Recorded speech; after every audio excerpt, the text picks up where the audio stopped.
এগুলো দেশি মাছ বিক্রি হচ্ছে আজকে হাটে আমাদের। আজকে কাটা লোকেশন সাইডেও আছে কাটা মাছ, বড় মাছ।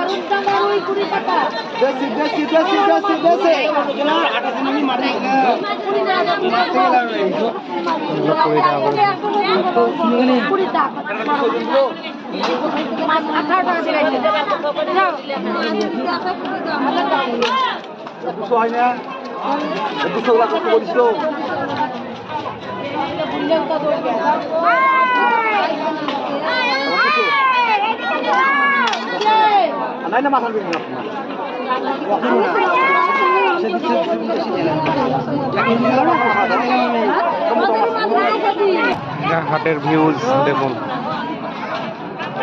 ফুলকপি কিনেছে মেম্বার, কত করে দাম ফুলকপি? 20 টাকা। 20 টাকা পিস। আমাদের মাঠের কপি নাকি না বাজারের? মাঠের কপি 20 টাকা পিস।